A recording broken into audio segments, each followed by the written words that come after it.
I was rubbing my stomach, which was naturally aching after delivering twins by C-section. I was trembling with anger in the car right after I left the hospital. Come on, it's a day to remember. Let's celebrate the birth of a mom of two.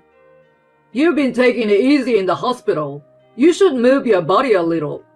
It's hard to put off the weight you've gained, isn't it? Why does this man think that a body of a woman who has had her stomach cut open fully recover in just a few days? And why does this man always decide things on his own without consulting me? Oh, that's right. He's crazy. So I wanted to talk to you about something. When I heard the words that came out of my husband's mouth after this, and when I learned what the mom of two really meant, something snapped inside me. My name is Emma, 32 years old. I'm a housewife who works part-time at a nearby supermarket. When I first got married, I thought that children would come naturally. However, it seems that my body has difficulty conceiving, so I started treatment when I was 30 years old. The side effects began to make me sick, so in order to focus, I originally worked full-time as an office worker, but resigned a short time after treatment began. The treatment was difficult at times, but my husband Vicente supported me through it. I am now pregnant with the child I have dreamed of for so long. To my surprise, I found out that we are having twins.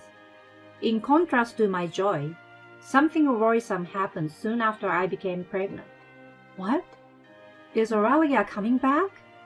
Unlike my stern face, my husband told to me one day without changing his expression. Aurelia was my husband's childhood friend. I had met her once at the wedding. I heard that their houses were close and she and my husband grew up together like siblings. However, I only remembered her as an insane woman. It was on the day of the wedding. I was nervous in the waiting room when Aurelia and my parents-in-law appeared out of the blue and said, "Anything you don't understand about Vicente, you can ask me. I know Vicente better than anyone else." I had never met Aurelia before, so it was only natural to think, who is this person? My head was in turmoil. "Well, it's nice to meet you." I smiled bitterly and glanced at my mother-in-law for help. My mother-in-law seems to have noticed my glance. "I will introduce her to you. This is Vicente's childhood friend, Aurelia." Childhood friend? Why did they bring a childhood friend into the waiting room? I didn't understand the behavior of the in-laws, but I didn't understand Aurelia either. "Oh, I see. Hi, I'm Emma. And don't worry, I will ask Vicente himself about what I don't know about him." I smiled back at her, as her face twitched. At that time, I had thought Aurelia had feelings for my husband, so I was determined not to get defeated. But soon, I was told that Aurelia was married, and all I could think was that she was a strange woman. My husband apologized quite a bit after the wedding, but it didn't fix my mood for a while. Thus, my memories of the wedding were made unpleasant by this woman. Fortunately, Aurelia was living far away from us because of her husband's work, so I was truly relieved. However, she was now coming back to her hometown because of her husband's job transfer. To be honest, I was not in the least bit happy about it. My husband and I had rented a house near my parents-in-law's house. It seems that Aurelia and her husband also rented a place near her parents' house, so we were to be neighbors. Why did they go through the trouble? I was disappointed, but Aurelia's attitude toward me was surprising. "I'm sorry about what I said at the wedding. Vicente told me you were pregnant. Congratulations! I envy you. I'm going through some treatments too, but it's not easy." I looked at Aurelia, a little downcast, and recalled myself in the past. Well, it was impossible for me not to see Aurelia and her husband at all. And Elton, Aurelia's husband, seemed like a very nice man. Aurelia seems to love her husband, and there seems to be nothing going on between her and Vicente. Still, the bad memories of the wedding will never disappear. Time can't be turned back. I would ostensibly talk to Aurelia, but I had no intention of opening up to her at all. Meanwhile, the twins were growing well, and my husband was doing a great job with the housework. I'm sure having twins will be very difficult. I'm worried about your body, but I hope you give birth to healthy twins. He also worried about my health like that too. Aurelia was a housewife, so she often visited her parents' home, and even my in-laws' home, though she was merely a childhood friend. She never came to our house, but I did not feel very happy about it when I met her at my in-laws' house. When Aurelia was not there, I asked my mother-in-law, "I feel Aurelia is too close to Vicente for a childhood friend. Did they used to date or something?" My husband denied it, but I was wondering all along. My mother-in-law looked at me with a puzzled look on her face. "Those two? That would never happen. Aurelia's parents both worked, so she used to come over to our house a lot. That's why she doesn't know how to be resolved at our place. From your point of view, I understand you don't feel good about her, but our family can shoo her away." I couldn't help but wonder why my mother-in-law sighed as she said this. Toward the end of the pregnancy, we found out that the twins were girls. Let's go shopping for all the baby stuff on our next day off. My husband was in a good mood, and I was happy and looking forward to it too. But on the day, those two instantly erased these feelings. When I got out of the car and headed toward the entrance of the store, "Hey, I'm here! I'm so tired of waiting for you." There was Aurelia, smiling and waving at us. What? Why is she here? Sorry we're late. It's just that the road was so crowded. My husband, who was standing next to me, called out to Aurelia, as if it were a matter of course. My husband had arranged to meet up with Aurelia without consulting me. It didn't make sense to me, and of course, it made me angry. "I have to go to the restroom." After Aurelia left, I asked, "Hey, why is Aurelia here? I thought we were going to buy stuff for our babies, just the two of us. Why would you do something so selfish?" I was so frustrated that I had tears in my eyes, and yet, my husband replied, She says she wants to buy baby stuff too. She's got good taste, so she will be able to pick out something much better than me. I know you're suspicious of us, but we really don't have that kind of relationship. I'm sure you will understand that Aurelia is a nice person if you get to know her. I felt nothing but discomfort. Who didn't think anything of this situation? Baby stuff. Is Aurelia pregnant too? I haven't heard anything about it. My husband looked aghast at my words and continued, Oh yeah, she wants to buy something for her future baby. Soon after, Aurelia came back. I glared at her from behind as she and my husband strolled into the store. As you can expect, shopping was not fun at all. "I'm not feeling well, so I'm going to sit over there," I said, and sat down on a bench alone. I saw them shopping happily and started to feel sick, even though my morning sickness should have stopped. What is with them? Are they really just childhood friends? It surely doesn't look like it. I didn't want to be annoyed, but their presence was just increasing my stress level. Then, I delivered my twin daughters safely by C-scan as planned. My husband cried and rejoiced, and my parents and in-laws, upon receiving the call from me, thanked me. On the day I was discharged from the hospital, my husband came to pick me up. The plan that we discussed was for him to take me back to my parents' house, but the car was going in the opposite direction. "Where are you taking me?" I asked my husband as I looked at the scenery outside. Can we stop by at our house? I've actually prepared something for you. I've invited my parents and Aurelia, so let's celebrate. I was nonplussed by my husband's word. I can't. You have to take me to my parents' house right now. My body isn't at its best, and it's hard for me to even sit down like this. I've got my stomach open, you know. If you want, I can show you the wound. Are you trying to have a party or something? Are you crazy? My husband said, miffed at my attitude, raised his voice. Come on, it's a day to remember. Let's celebrate the birth of a mom of two. You have been taking it easy in the hospital. You should move your body a little. It's hard to put off the weight you've gained, isn't it? This caused my daughters to start crying at the same time. My husband looked at them through the mirror. Poor babies. Look, they are crying. We're almost home, so we should take a rest, and then we'll go to your parents' house. That sounds good, doesn't it? I mean, it must be hard to take care of twins, right? So I wanted to talk to you about something. I honestly don't remember much of what happened next. All I remember is that my body was trembling with anger toward my husband. That's it. That's how far out of the norm my husband's words were. When we arrived home, my parents-in-law and Aurelia were already waiting outside.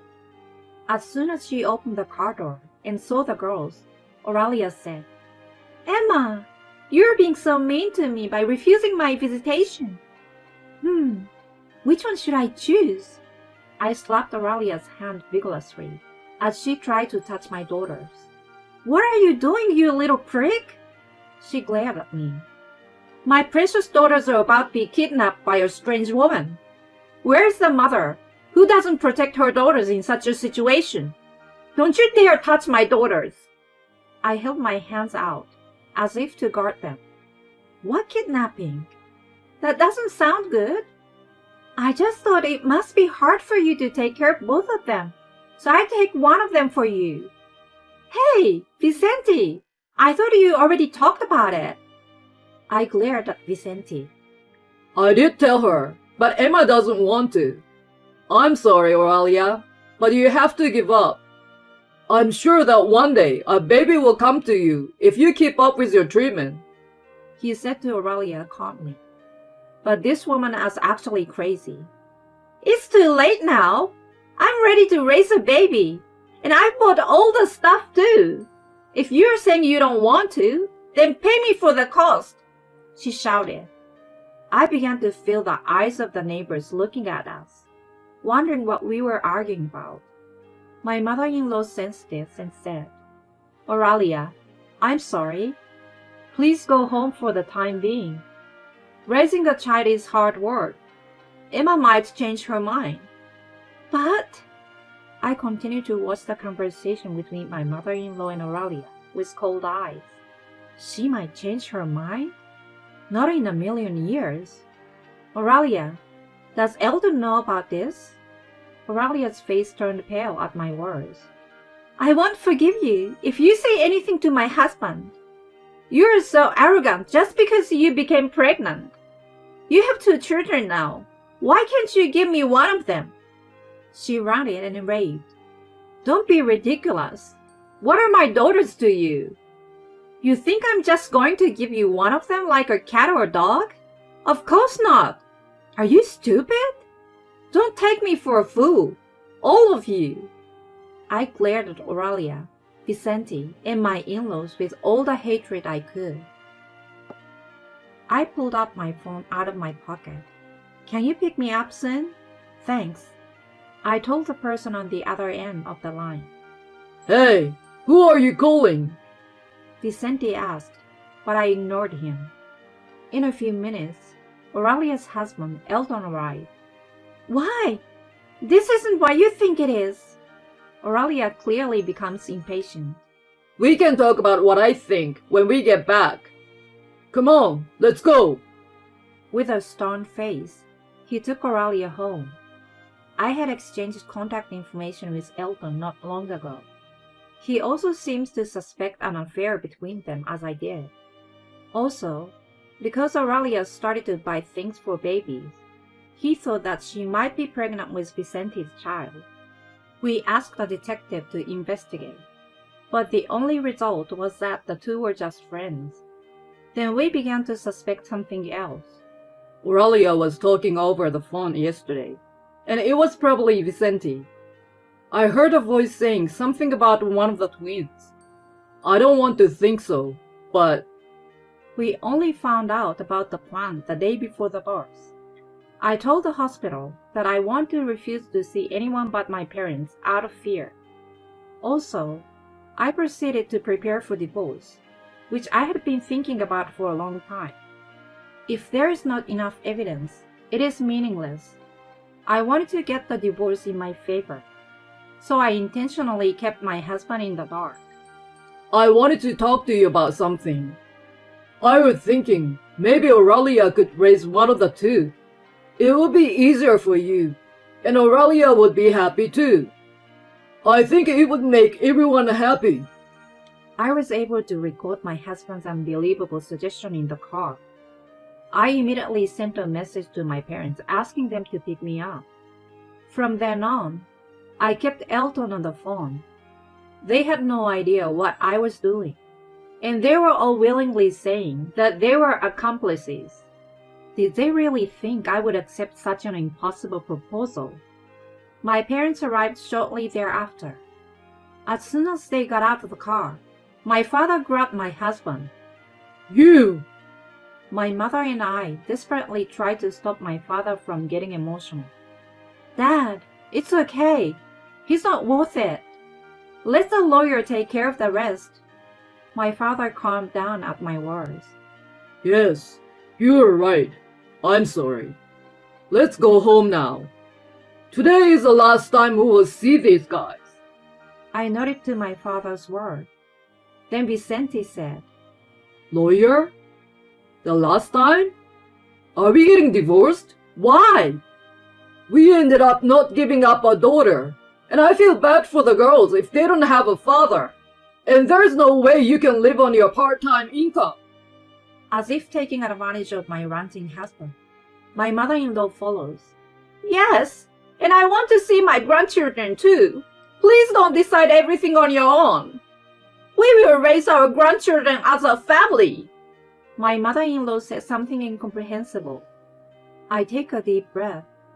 I don't understand why you think we can still live together without getting a divorce after such an incident. I don't intend to do so. Besides, you were the one who gave up your daughter first. Are you stupid? When your daughters grow up and have children, if her husband and his family were to take them away from you, to give them to someone else because they feel sorry for her, as a father, would you be able to say that it can't be helped and hand them over? I don't think so. The look on my face at that time was so powerful that neither my husband nor my parents-in-law could say anything. My mother held me as I wavered and said, Don't you ever come near my daughter and granddaughters again. Next time, I will call the police without mercy. Vicente's father is a teacher, right? Why did your son grow up to be such a punk? It's a small town, and now, with all this attention, I hope there won't be any strange rumors. My mother snickered softly. If that happened, I'm finished. My father-in-law fell to his knees, and my mother-in-law turned pale. It's your fault, Vicente. If only you hadn't done that to Aurelia so long ago. My mother-in-law's anger was directed at my husband. But to me, it didn't matter. Emma, what are you going to do with all the baby stuff Aurelia bought? My husband asked in a pathetic voice. You two bought all that stuff on your own, and I don't think it's any good. I don't need any of that stuff. I took my time and chose everything online, and have already placed it all at my parents' house. You have nothing to worry about. You can call my lawyer for anything else. I smiled, and my husband broke down in tears. After that, my husband and I got a divorce, although it took a while. In the end, there was no romantic relationship between my husband and Aurelia. I found out that Aurelia, who was unable to get pregnant, asked Vicenti's parents to help her with this horrible plan. But why wasn't my ex-parent-in-law able to decline Aurelia? The reason for this is apparently that in the past, my husband had carelessly injured Aurelia to the extent that she was left with a scar. They felt guilty about that and couldn't resist her. Furthermore, I learned that Aurelia had been demanding money regularly from Vicente and his parents, calling it medical expenses. It seems that Aurelia's husband and Aurelia's parents did not know about this, and we also found out the shocking truth. The scar had healed to the point where it was difficult to tell where they were. As soon as my ex-parents-in-law found out about this, they turned the tables and filed the lawsuits against Aurelia. They claimed alimony, but Aurelia's parents seemed to be sensible people, and they disowned Aurelia, who cried and begged them to help her. There was little evidence of the attempted kidnapping, and I could not give them any criminal punishment for it. However, Aurelia's husband and I have both been emotionally distressed because of this incident, and we filed a claim for compensation for mental anguish against them. My ex-parents-in-law shifted the blame to Aurelia. Aurelia said, "I was the one who was mentally deranged. It was hard when my husband kept talking about our future child. I would take a psychiatric evaluation or anything." Elton, however, was happy with his life with Aurelia. After he became suspicious about her relationship with my ex-husband, he regularly recorded their conversation. "It's your fault we can't have children. You're useless," she often shouted at him. "They say you lose your shape after childbirth, and a C-section leaves scars. I'm glad I was able to have a child without having to go through the pain." Elton had successfully recorded her phone call with my ex-husband. With these as evidence, Elton and I were victorious. The reason for Aurelia wanting a child was because she didn't want to feel like she was losing to everyone around her. I was disgusted by such a self-centered reason. I don't want a woman like that to become a mother for the rest of her life. Maybe it is true that babies choose their mothers from the sky. That's what I thought to myself. As my mother said, rumors spread. Parents of my ex-father-in-law's students began to call the school to inquire about him. He eventually became neurotic and locked himself in at home. My ex-mother-in-law is a housewife, so the family's income was cut off. They apparently didn't have much saved up either. So now, the family of three seems to be living a simple life. My ex-husband seems to be living under shame, now that his friends and co-workers found out about the incident. I hope he regrets his actions for the rest of his life. As for me, I'm busy taking care of my daughters every day. Thanks to the support of my parents, I'm getting by. When I contacted the company I used to work for, I was told that they would be waiting for me to come back anytime. You never know what life has in store for you, but I feel happy with the life I have now. As I watched my daughters sleeping peacefully in the same position, as if in synchronization with each other, I vowed to be a strong mother.